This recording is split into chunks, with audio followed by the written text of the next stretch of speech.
Good job, Toyota.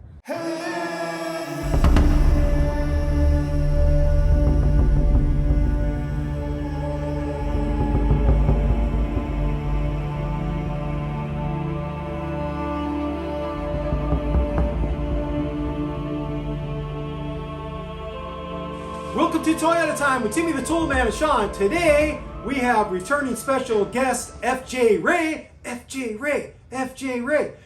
And today what we're going to do for FJ Ray is we are going to replace a lock cylinder on his FJ Cruiser 2008. And then we're going to change out the door handles. They're currently silver and we're going to make them black.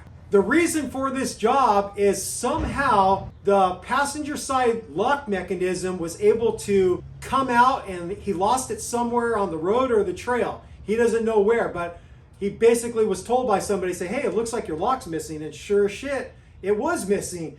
So there's a little bolt that holds this locking mechanism inside the door, and what I believe happened is it was just able to rattle loose over time. And Ray didn't notice that it was becoming loose, and it finally got so loose it just fell out on him. He bought a new lock tumbler from Toyota, which came with its own keys. But because he wanted this lock to be keyed to his original keys for the ignition and the other door, he took it to a locksmith and paid 20 bucks and got it rekeyed to his current keys, which is, not too bad. 20 bucks is not that bad. And then where he got these door handles and the other pieces that go around the locking mechanism is he got these from 1A Auto. 1A Auto actually has a very good video for what we're going to be doing today. So with that in mind, I thought, I don't know if I want to reinvent the wheel because that video is already very good, but there are a couple things I can add, so I decided we would make the video and put it up on our channel. One interesting thing about the parts that Ray bought from 1A Auto is he actually got one trim piece that captures this locking cylinder, but the other one he bought is just a blank. It's for the passenger side. So I guess it's for people that just want to eliminate the lock on the passenger side for whatever reason. Ray's going to have to go back to 1A Auto and buy another one that has the opening available so you can actually put the lock cylinder in there so you can use your key and open up the passenger side. If for whatever reason your alarm system isn't working and your fob isn't opening up the locks, and maybe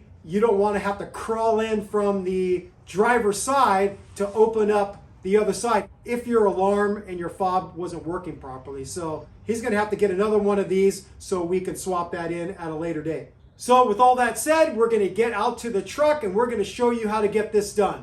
So here's the passenger side door, and you could see that the locking cylinder and the trim piece is missing. There's a little bolt right there, and that's what secures the locking mechanism to the door. So now let's go over to the driver's side and I'll show you what that looks like. So this is what it's supposed to look like. You have the trim piece that goes over the locking cylinder, and then it's properly affixed to the door. The way you access that bolt to be able to take this locking cylinder out is you open the door, and there's a plastic plug here. You remove the plastic plug, and then you can get at that bolt. It's a Torx head bolt. So we're gonna do that now. Okay, I got my trim removal tool. I'm gonna work it behind the plug and pry it out.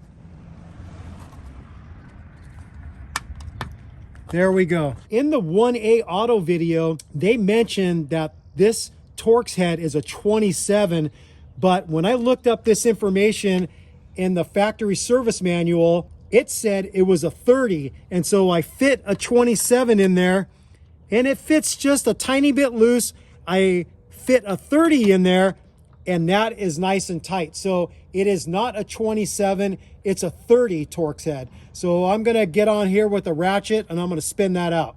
All right, I have my shorty ratchet, a short extension, and number 30 Torx head socket, and I'm gonna spin this loose. Now, what's interesting to note is that there's a keeper around the bolt head, so you don't have to worry about it falling out somewhere in the door to where it would force you to have to take the interior panel out to fish it out. So that's a nice thing that Toyota did, because as you can see, this would be easily dropped inside the door and then you would be cursing. All right, so I'm spinning it lefty-loosey just to make sure to get it all the way out, and this should just pop out just like this. And you could see the female threads of the locking cylinder that the bolt goes into. This locking mechanism has a cross shape at the end, and that engages with a female side in the door. And so let's show you what that looked like. So when you're getting the lock cylinder back in, you know what you're aligning the end of this shaft with. So if you look inside the door, you can see the female star shape in there that the end of the shaft goes into. So that's what you're aiming for right there. One thing I'd like to note about this FJ Cruiser for replacing the lock cylinder and replacing the door handle is it's way easier than some other models. When I've taken door panels off on 3rd gen 4Runners or 1st gen Tacomas, if you wanted to replace a door handle, you're forced to take the interior panel out. You have to separate that plastic vapor membrane that's adhered with that special type of sticky rubber. And then you got to get in there and disconnect clips that hold metal rods. It's way, way more involved. With this FJ Cruiser, it is super, super simple to change out these locks and to change out the door handle. So I give 2 big thumbs up to the engineers for doing that, because they made it super, super easy. So good job, Toyota. Now we're going to remove the door handle. And what you have to do is pull it this way towards the lock mechanism and pop it free. So let's try this out. Just like that. And then you just feed this out. It doesn't get any simpler than that. Like I said, if this was another Toyota or Lexus model, you might have to go in from the inside and disconnect clips that hold metal rods that work the locking mechanism. This thing is just like pops out in a second. So pretty freaking nice design. All right, so here's the original silver one we just removed. Here's a black replacement that we got from 1A Auto. I'm just gonna take a quick look at them to make sure the 1A Auto one looks just like the OEM one. And it does. They must have some type of 3D printer to make these, I guess, or something. But anyways, we're gonna get this one installed.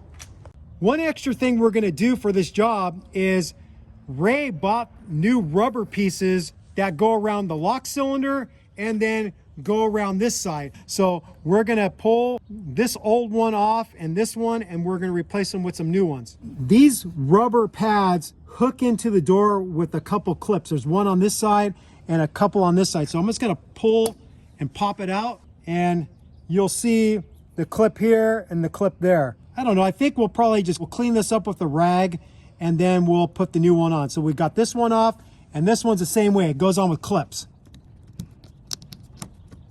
All right, so those are the 2 pieces, and we'll get the new ones on after we do a little cleaning.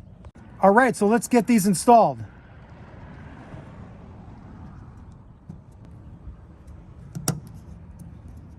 And then we'll get this one installed. I'm gonna slide it in this way to hook this clip right here, and then I'm gonna push it in place on the front. Easier said than done. Is that locked in? Is that it? Oh, there it is. Now it's locked in. Okay. All right, with the new plastic gaskets in place, I thought they were rubber, but they're actually plastic. We're gonna slide this side in first because that was the last to come out. And then we're gonna put it in place, and then we have to pop it back this way. Or at least try to. Make sure I'm not doing anything wrong and I'm gonna break something here. Putting a lot of force there. All right, I figured it out. You just have to pop it in place. So get it in place, get it lined up, and just pop it with the heel of your hand. It's interesting, the original door handle goes in no problem. This one from 1A Auto, I'm having a little bit of difficulty. I'm pushing it really tight to the door. Okay, let's try this one more time. I'm gonna see if I can pop this sucker in. It's just giving me more resistance than the original one. That's not going in right.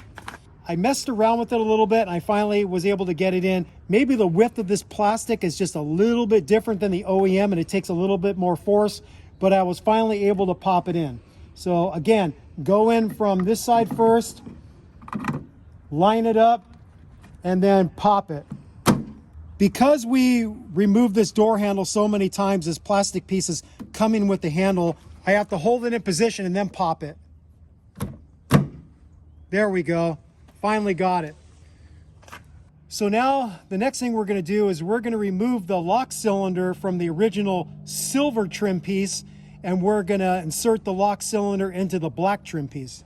All right, so to get this lock cylinder out of the plastic trim piece, you have to free it of a clip right here. So I'm going to come in with a little flat blade screwdriver and pry up, and that frees it on that side, and then you just simply slide it out. This right here goes into right here. So that's it. So now we're just going to reverse that. We got our new black trim piece. We're going to slide it in there first, and then we have to pry up on this plastic and get it in right here. I was having to bend the plastic quite a bit with the screwdriver to do it the way I was doing it. So I'm going to change my tactic. I'm going to put this side in first, hook those in, and then push it in place. That's the better way to go. Since the old lock mechanism was able to come loose and fall out, I'm going to use a little bit of blue Loctite on the threads. You've got mail. And this is a light hole. This is equivalent to the 242 Loctite, so it's not going to make it impossible to break it free in the future. It's just going to deter the bolt from backing out of the lock cylinder. So I'm going to push this bolt back out a little bit so I can get the lock cylinder in place. And then I'm going to use my headlamp and look in here and be able to see where this is going to engage with the internals. Just got a feel for it. There it is right there. It's in. So now I'm just going to come in from this side with my number 30 Torx head socket, and I'm going to cinch it up. And I'll give you the torque spec for that. So I'm just going to go in by hand and make sure I'm going to get this thing started. You wouldn't want to start it with a electric ratchet. That would be a mistake. I was having a really hard time getting the bolt aligned with the female threads in the lock cylinder. I was trying over and over again, and I couldn't figure out what was wrong. And I finally figured it out, and I want to tell you so you don't have the same frustration. If you find that the bolt isn't lining up with the lock cylinder, I'll show you what you need to do. So this bolt is captured in a clip, and what ended up happening is this thing was pushed in, and it pushes the whole piece that the bolt goes into away, and then you don't get the proper alignment. So if you see that happening, reach in with your fingers and pop it back in, and then now the bolt will easily line up with the lock cylinder. I just tried it. So if you find the same problem where you can't get the bolt started, it's most likely because this whole piece slid into the door, and you just have to pull it back out to where this clip engages with the outside skin of the door. So for the 20th time, I'm going to try this, and I'm hopefully going to get it. Okay, the lock cylinder's in, and the bolt is starting, no problem. The torque spec for that Torx head bolt is 49 inch-pounds. So I got my inch-pound torque wrench, and we're going to torque it. Okay, 49 inch-pounds. Now we're just going to put the plug back in. The final thing you want to do is make sure it's all working properly. I recommend having the window down, so in case the lock isn't working with the handle, you can reach in and open it up with the interior handle. So let's close the door. And just like that, it works.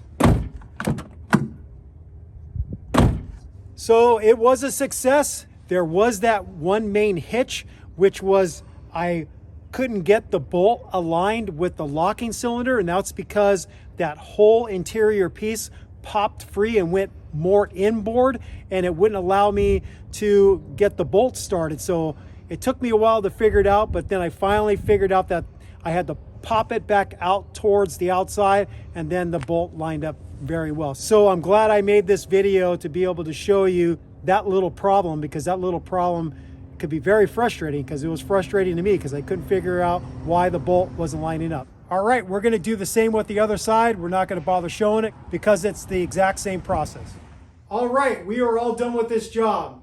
A 15-minute job turned into a lot longer of a job because it took me a while to discover the problem with the bolt lining up with the lock cylinder. I'm a little slow at the uptake sometimes, but I finally figured it out because it was driving me crazy. Like I said at the beginning of the video, I didn't think I'd have a whole lot to offer on this subject matter because 1.8 Auto did a really good job with it, but now finding that problem with the bolt lining up, I'm glad I made this video because I think it's going to save somebody from being seriously frustrated like I was trying to figure out why isn't the damn thing lining up. It should line up. You took it out, it should be able to go right back in, no problem. But anyways, there it is there. We showed you how to replace the door handle and the lock cylinder on your FJ Cruiser. With all that said, we thank you for watching Toyota Time with Timmy the Toolman and Sean, and special returning guest FJ Ray. FJ Ray, FJ Ray. We will, of course, be back with more videos. Thank you for watching. Thank you for subscribing.